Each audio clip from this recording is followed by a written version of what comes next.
So we continue our run through of human history today. So last class we did cave paintings.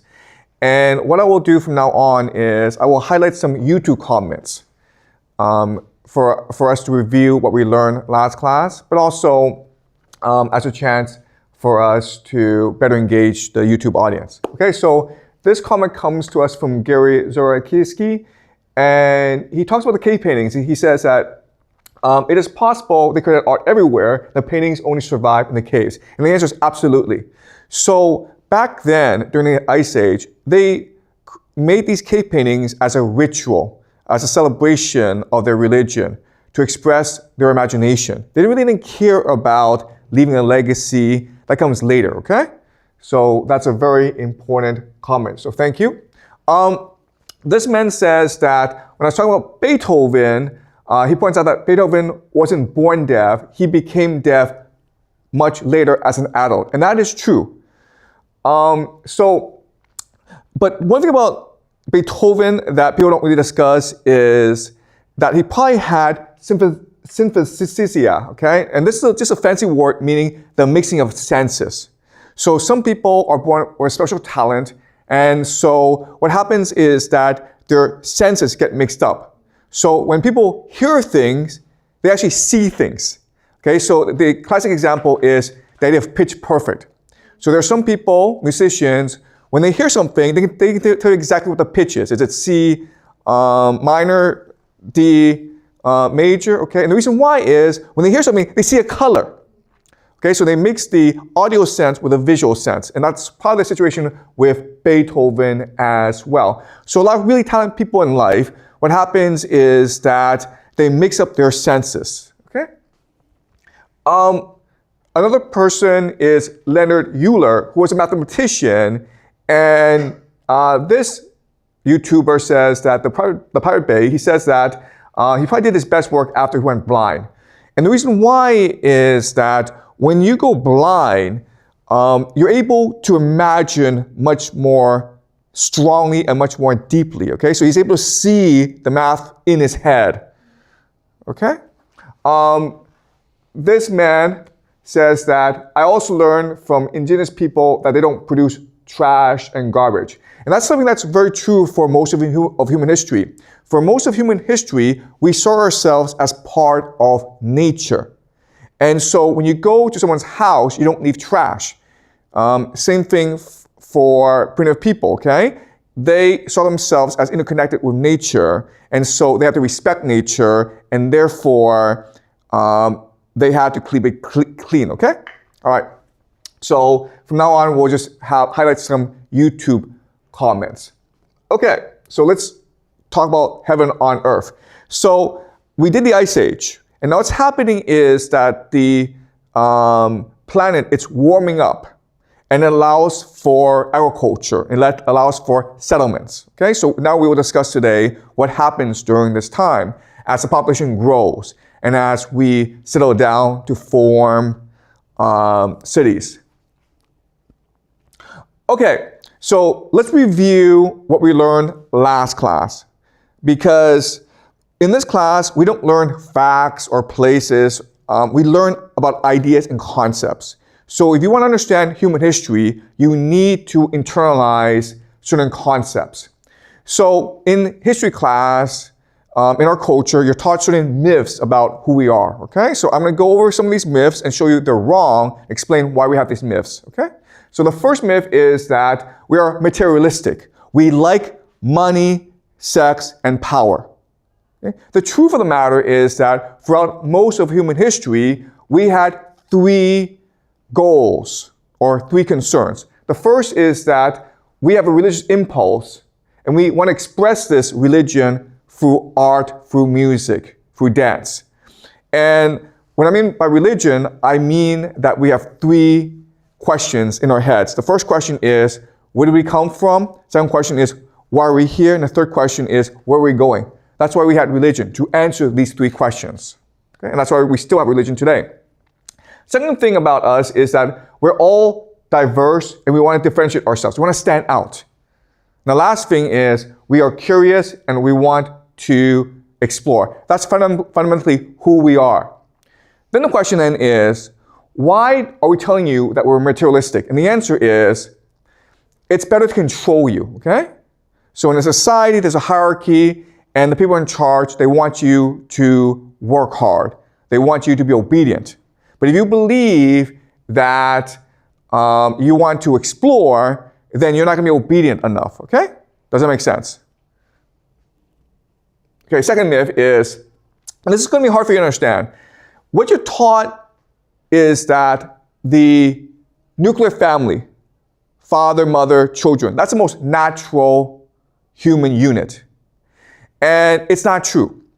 Actually, if you look at most ancient societies, the most natural organization is that women are usually in control. Why? Because women have complete autonomy over their bodies. So they can choose who to have sex with. And that's where the power comes from. They control access to sex, which gives men pleasure. And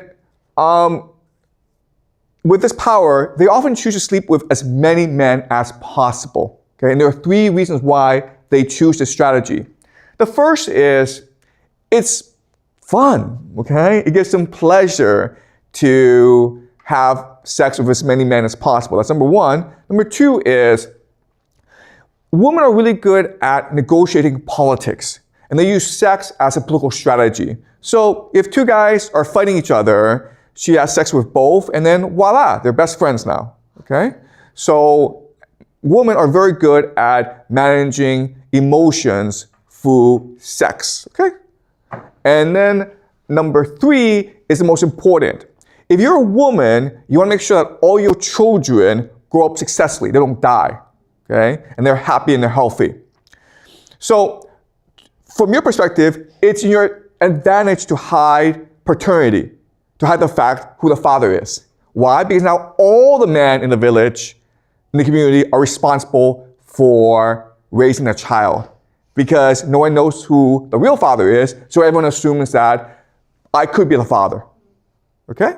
And this is historically how societies are usually organized, with the woman in charge. And as such, societies tend to be very egalitarian, because women don't really care about status and power. They care about harmony and balance. Then the question then is, why did we change? And that's actually a very simple reason. The simple explanation is in order to produce more children. Because if you're a woman, you don't want to have too many children. You want to make sure that all your children have access to resources, but you also want to stay healthy, right? If you have too many children, it's possible you could die in childbirth. It's also possible that your children die in childbirth as well. So women have always practiced population control. But when we switch to a patriarchy, now we can have as many children as possible, okay? Because now women are basically become slaves, and their main duty is to have as many children as possible. And that's why after the transition from matriarchy to patriarchy, a lot of women start to die, okay? So that's number two. Number three is, humans believe in survival of the fittest. And that's not true. Historically, if you look at how societies are organized, we tend to be compassionate. We look after the ill. We look after the elderly. We look after the weak. Okay, that's who we are. We have empathy. We care about other people. So why do we believe in survival of the fittest? It's to create fear and anxiety. Okay, if you have fear and anxiety, you work harder, but also it's easier to control you. Okay. Any questions so far? Okay, all right, let's continue. Number four, humans have gotten smarter over the centuries. And one thing that you will learn in this class is that's not true. Humans have always been smart, but we've expressed our intelligence in different ways. So primitive cultures, they express themselves through art. They had better memories, they were more sensitive, and they were more resilient than we are.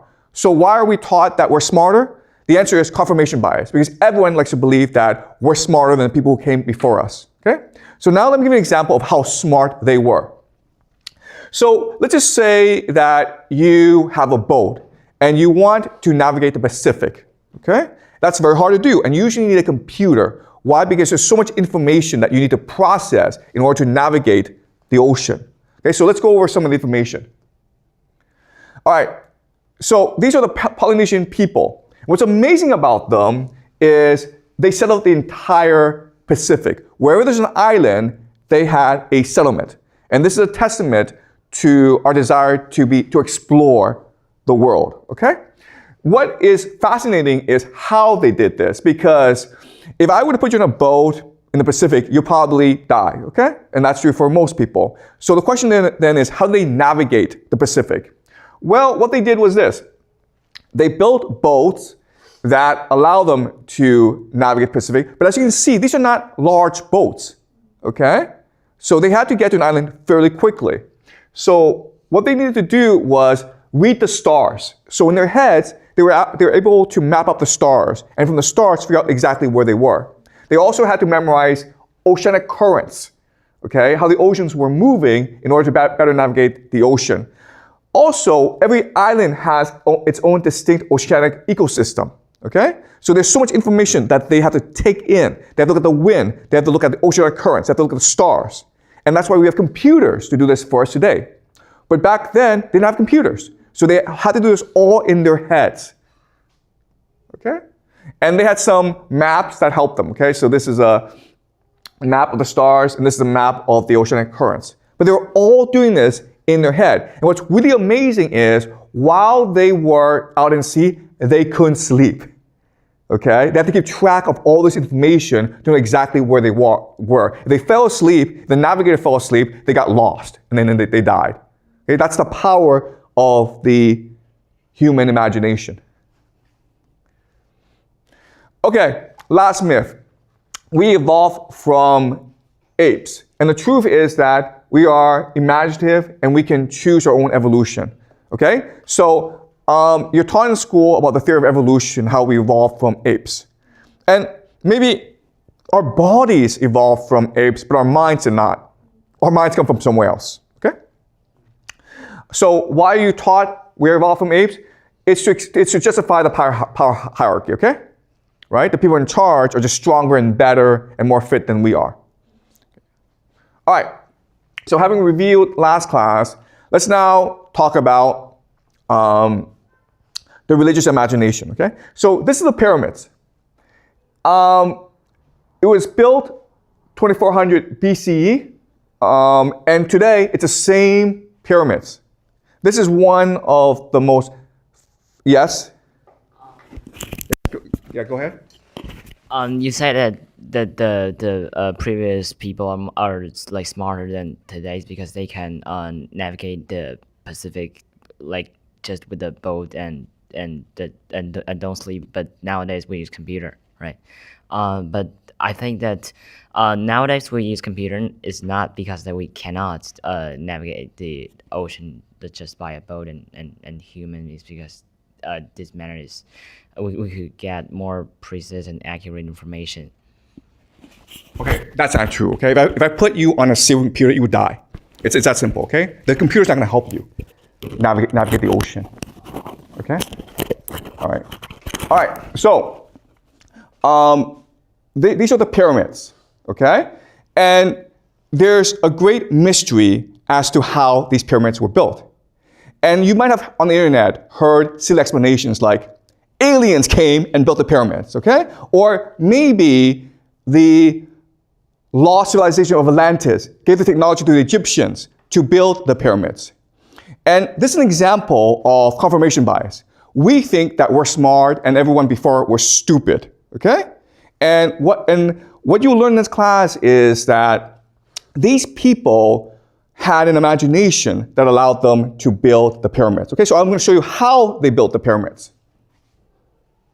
All right, so as you can see, the pyramids are extremely complex structures, okay?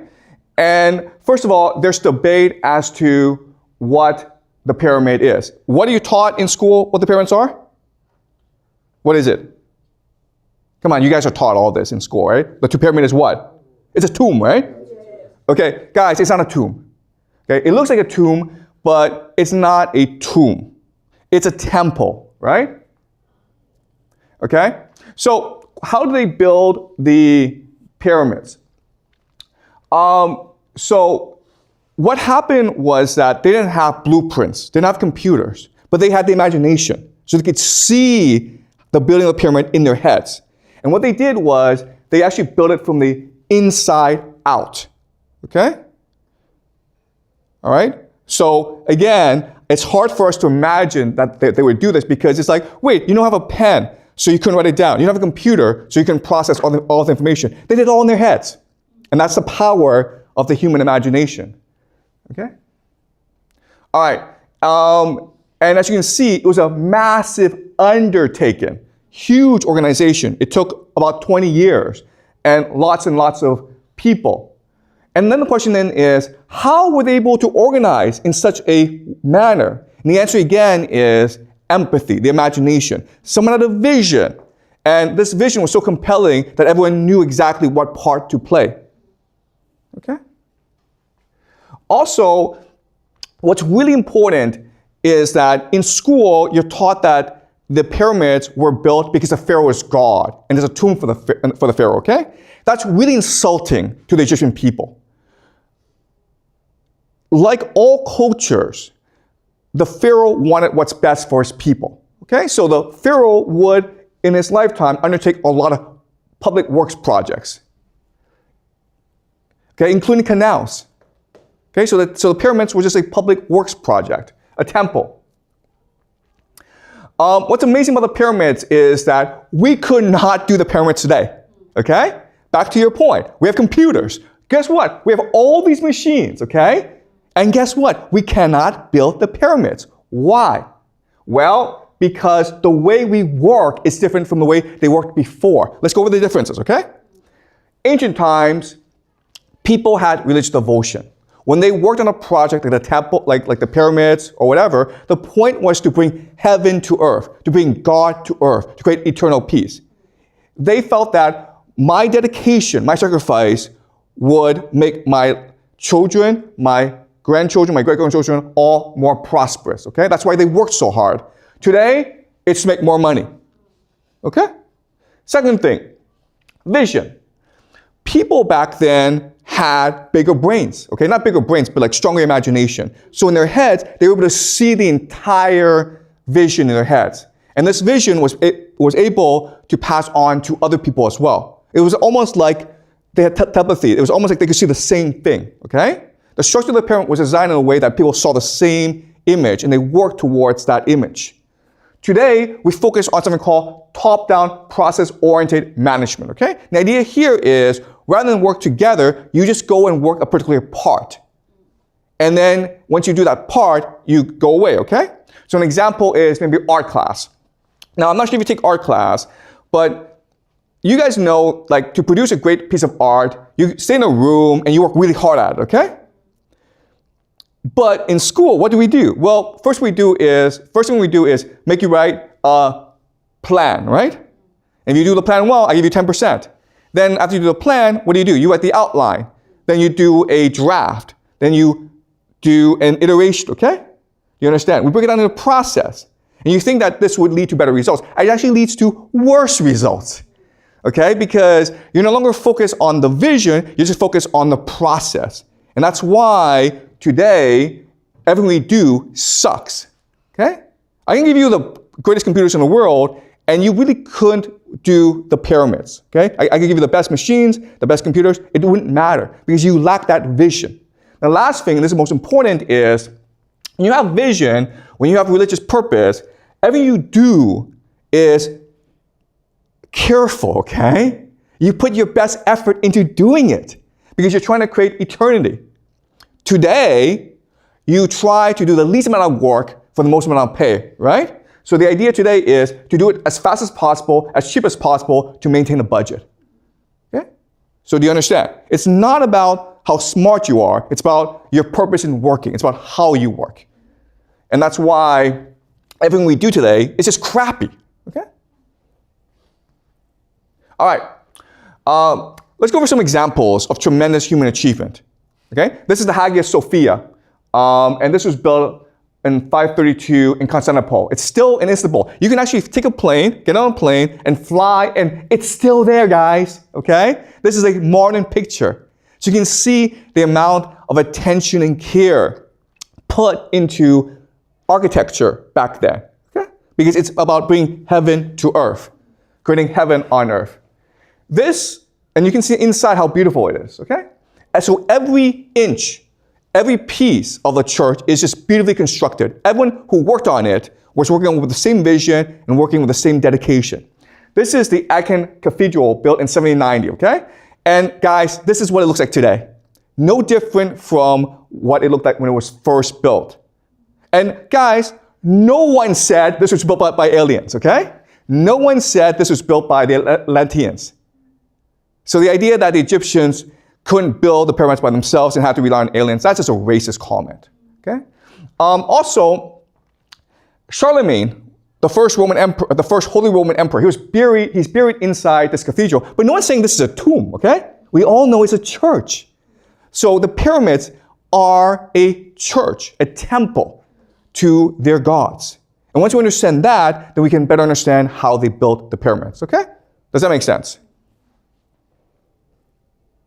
Okay, and this is what it looks like inside, okay? Again, this is today. You can actually get a plane, go to Germany, and go walk inside this church and see for yourself how beautiful it is.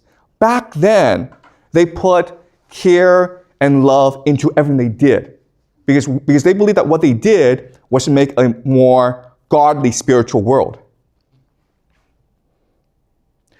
Okay, the Manhattan Project, okay? This is probably the greatest achievement of humans in the 20th century.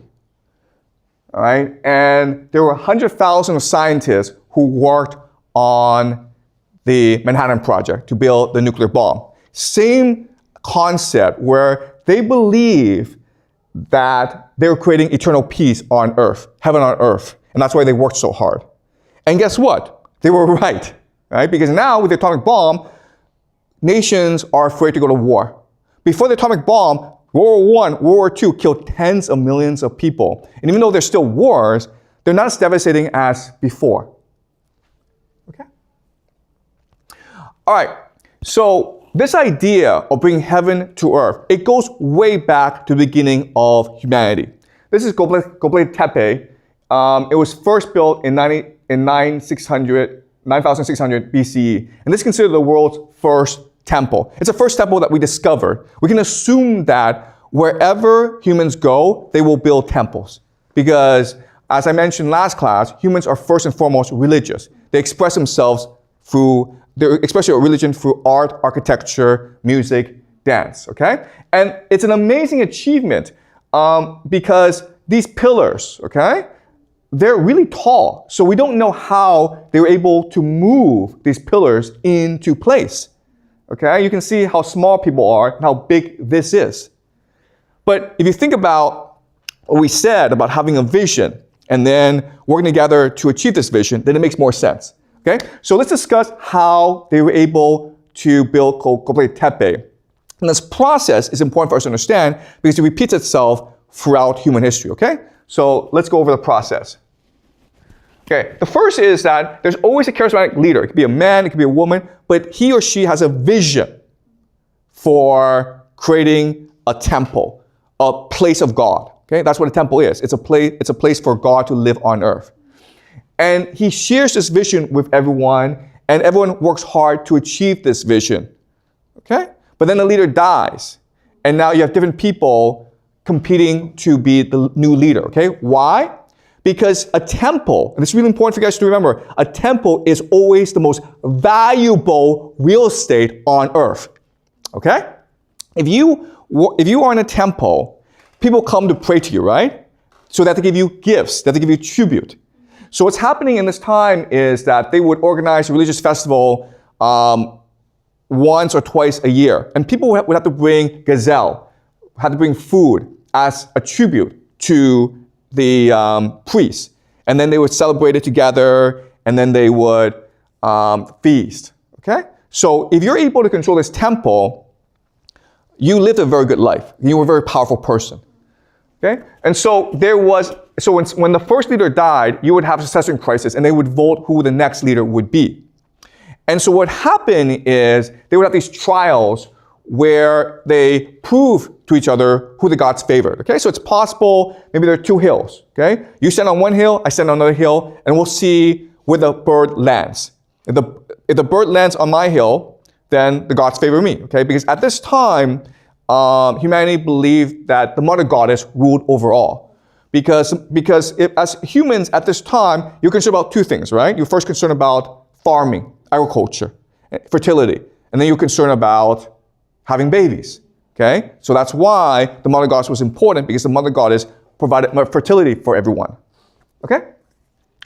But then over time, what they realized is, you know what? We can just cheat, okay? And how do you cheat? You cheat by forming secret societies, okay? By getting people to follow you, and then you swear blood oaths to each other, and you also maybe have sex with each other, and you become a faction, okay? And this led to a lot of political conflict. And the way they often settle this dispute or debate is through human sacrifice, okay? So if your faction lost, you'd all be sacrificed. And we know this because under Göbekli Tepe, there are tombs, okay, of human remains. So we assume that these people lost a power struggle, and as such, they were all sacrificed together, okay?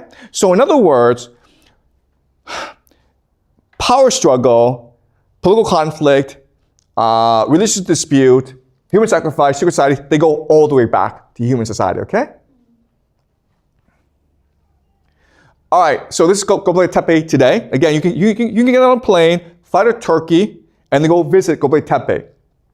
Now, one thing that's really important for us to understand is that with our architecture, there's mythology in place, okay? And here we assume the mythology is the mother goddess with a bird in the sky, and this might be a human skull, okay? So there's a very complex, diverse mythology in place. We don't know what it is, okay? But they had a sophisticated mythology.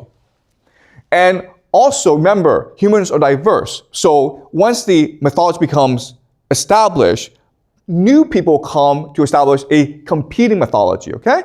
So this place is called Karahan Tepe. And as you can see, the mythology of this place, it's different. But these places are very close to each other. Okay, so this is maybe the cult of the skull. And the idea here is when people die, you can still communicate with them in the spirit world if you have their skull, okay? Almost the skull becomes a portal into the afterworld. Okay, so you can draw on their wisdom, you can draw on their spirit with the skull. And this called the skull, we see this in many ancient cultures, including in China. Okay? It's what we call ancestor worship. And as you can see, this is a cult of the skull. Okay, the Tower of Jericho. The Tower of Jericho is another settlement. And we just assume that, okay, if it's a tower, it's for defensive purposes. Okay? It's to ward off invaders. But there's actually a much better explanation for the Tower of Jericho. It's a religious temple. Why? Because during the solar equinox, the sun hovers above the temple, and it causes the temple to flood this area with shadow. Okay? So if you are a religious person, you feel as though heaven is coming to you directly. Okay? So you have a ritual, you have a celebration when the solar eclipse happens, and you can feel as though you're ascending to heaven, or heaven is coming down to you. Okay, that's the Tower of Jericho. Okay, Karak Hoyak. Karak Hoyak is one of the first settlements that we found. Remember, Göbekli Tepe is just a temple. So they would go there maybe once or twice a year for a religious celebration, but then they would leave. Okay, Karak Hoyak is where they decided to settle down permanently for decades. Now, in school, you're taught that we started farming because it allowed us to access more food. And so we could grow the population, we could become healthier and stronger, okay? But if you actually dig up bodies of hunter-gatherers as opposed to farmers, what you will realize is, one, hunter-gatherers are taller, a lot taller than farmers. Hunter-gatherers are stronger, live longer, healthier. They have better teeth. Why? Because if you're a farmer, if you're a hunter-gatherer, you have access to lots of different food, right? Meat. And getting the food is actually pretty easy, okay? You can just pick fruit off a tree. As a farmer, you have to work really hard to grow food that's not very nutritious. And often the food is just similar, okay? You're just eating one vegetable, one crop, okay? It's a very limited diet. And also, because of starch, your teeth gets really rotten really fast. Okay? Also, because you're living together in a close quarters, it's really easy for diseases to spread. Okay? So, it's hard for us to appreciate this, but being a hunter-gatherer, it's an easy, happy, healthy life. Being a farmer sucks. So the question then is, why they become farmers? For religious purposes, right? So that they could settle down and be with their religion. Okay? Be with a charismatic leader. Okay? Does that make sense? All right. So this is Katahoyuk. This is the religion of the mother goddess, okay? And accompanying the mother goddess is the bow. Okay? Because if you think about it, a woman cannot give birth by herself. She needs a male. And this male god is the bow, who represents virility, energy, strength, okay? So they worship both. And as you can see how people are worshiping the bow. This is an image of Katahoyuk. It's a very sophisticated community. It's also very egalitarian. And each house is a temple unto itself. Okay? So they have these paintings in order to bring in the energy of their gods that they worship. And that's why they want to stay here, because they want to be with their gods, even though it meant a harder life for them.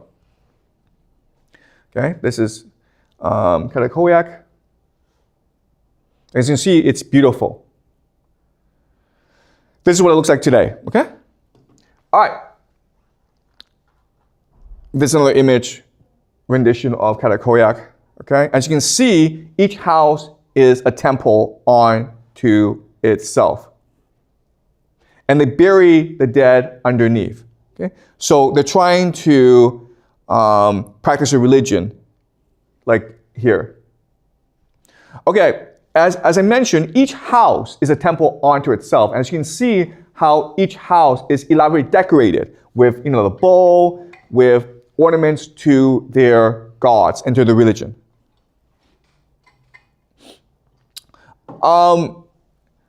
This is a gazelle, so they hunt gazelle for food. But as you can see, it's really a dance, right? So they're hunting the gazelle, but they see it more as a dance, as a celebration. And the reason why is, at this time in history, we feel an obligation to the animals we killed. We have to thank the animals that we killed. We have to celebrate the animals we killed in order to maintain balance and harmony in the world. Okay, it's almost like a contract. Before you can kill animals, you need to pray to the gods and ask for permission. After you kill the animals, you must thank the animals for sacrificing their bodies to you so you can eat. Okay? All right? You guys got it? All right. So let's go over the pattern of human settlements. Okay? And I need you guys to remember how this process works.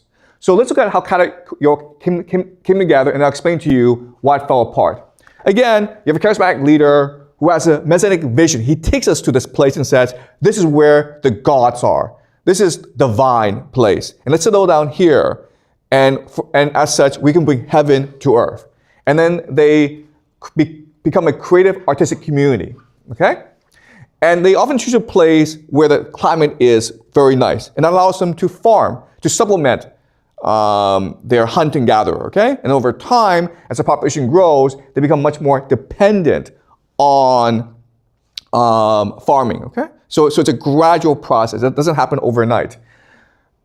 In the early days, there's lots of social mobility in that all leaders are elected. And also, it's very egalitarian, okay? Does that make sense? But over time, the system breaks down. What happens? Well, first thing that happens is because of overpopulation, there's too much stress on the environment, and so you have the land, you're not able to grow as much on the land. Then you have climate change happening as well, okay? Another big issue is that the hierarchy becomes hereditary. Before, the leaders were elected. Now, they are just inherited, okay? And this leads to corruption, where the elite bully and exploit everyone else. And people forget the memories of the first days. And so what do people do? People just get up and they leave. Okay? You understand? You can always choose to leave. And so if you don't like the community anymore, you and your family just get up and you go to another place to build a new community based on your principles. Okay? All right. So based on today's lecture, I want you to remember 3 things about how we humans come together in a community, okay? And these 3 basic principles, almost like laws. I want you to remember them, and then these laws will help you better understand how societies rise and fall, okay? The first important principle I want you to remember is societies are fluid and dynamic. They're always changing over time, okay? They're never still. Second thing is that diversity within societies is greater than across societies. So another way of saying this is, yes, there's a conflict between the United States and China, but actually, if you actually look at differences in diversity, the difference in diversity within China is greater than the difference between China and the United States. Okay, does that make sense? Okay. And the third law is communities exist in opposition to each other. Okay, so think about the cities in China. Okay, Beijing, Shanghai, Shenzhen, Chengdu, Xi'an, they're all different. Why? Because they want to be different from each other, okay? But also within Beijing, you have Haidian, Chaoyang, Xicheng, different districts, right? They're all different from each other because they want to be different, okay? So these 3 laws will help us better understand how societies form, thrive, and ultimately die. Okay? All right. So I'm going to go over some books to highlight certain issues that we discuss in this class. This is The Dawn of Everything by David Graeber and David Wengrow, who are both anthropologists. Okay? And they've looked at different societies. And what they emphasize is diversity and the dynamism of different societies. Okay? So let's look at one particular society, which is the native people of the Canadian Northwest Coast. Okay? These are the native people. And what happens, what's really interesting is throughout the year, they have different social structures. So during the winter, everyone comes together and they form a hierarchy where there are palaces, where there's an aristocracy, and where they're divided into different classes. Okay?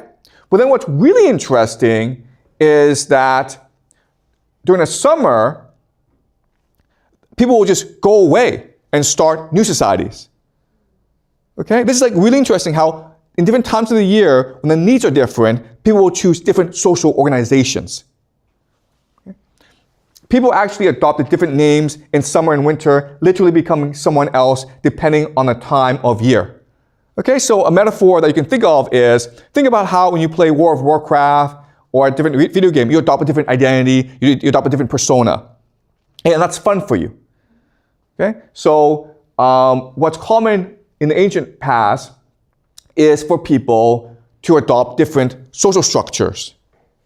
And they can choose what social structure to go to. Okay? And certain communities still practice it today.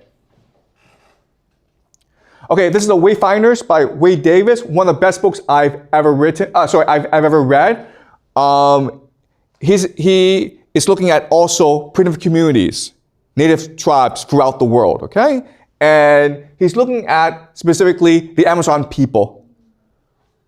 Okay? If you go to the Amazon, you'll have many different indigenous tribes. Okay?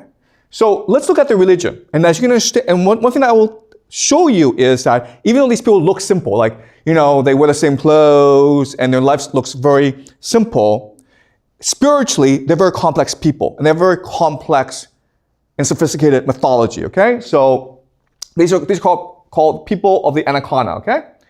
In the beginning, before the creation of seasons, before the ancestral mother, Rumikuma, woman shaman, opened her womb, before her blood and breast milk gave rise to rivers and her ribs to the mountain ridges of the world, there was only chaos in the universe, okay? So there's this very complex mythology. I'm not gonna go through all of it, okay? But I will show you the picture of it.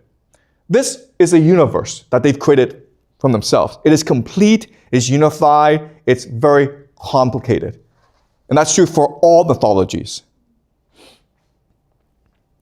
One thing that's really important for them is to maintain balance and harmony in the world, okay? So, like most primitive people, they believe there are different dimensions. And their role is to maintain harmony across these dimensions because that was what guaranteed a happy and prosperous life, okay? So let's read this together. The people living today in the forests of the Parapanya, which is the Amazon, the entire natural world is saturated with meaning and cosmological significance. Every rock and waterfall embodies a story. Plants and animals are but distinct physical manifestations of the same essential spiritual essence. Okay? So every plant, every rock has a life force. And they appreciate the diversity, the complexity, the sophistication of different life forces, okay? So even though they can express themselves, they don't have a written language, their minds are extremely vibrant and dynamic and energetic. At the same time, everything is more than it appears, for the visible world is only one level of perception. Behind every tangible form, every plant and animal is a shadow dimension, a place invisible to ordinary people, but visible to the shaman.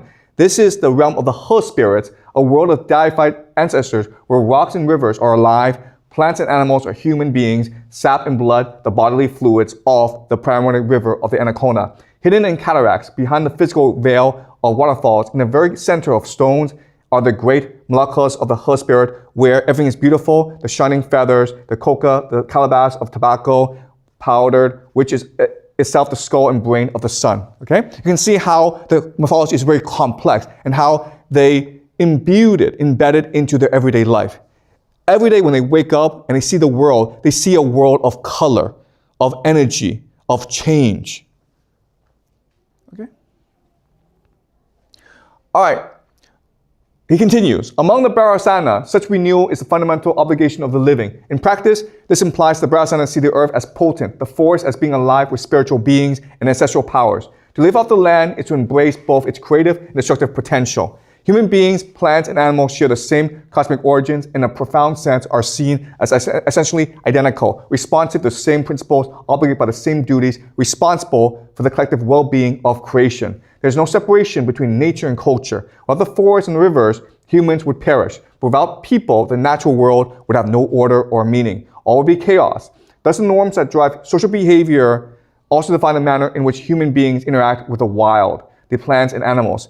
The multiple phenomenon of the natural world, lightning and thunder, the sun and the moon, the scent of a blossom, the sour odor of death. Everything is related, everything connected, a single integrated whole. Mythology infuses land and life with meaning, encoding expectations and behaviors essential to survival in the forest, anchoring each community, each Molaka, to a profound spirit of place. Okay? So you can see how sophisticated their imagination is. Okay, so one thing that I discuss continuously, because it's a very important concept, is how everything is a harmonious whole. And so when you kill something, you first need permission. You need to have a contract, okay? This is true through most of human history. So these people are no different. When men go to the forest to hunt or fish, it is never a trivial passage. First, a shaman must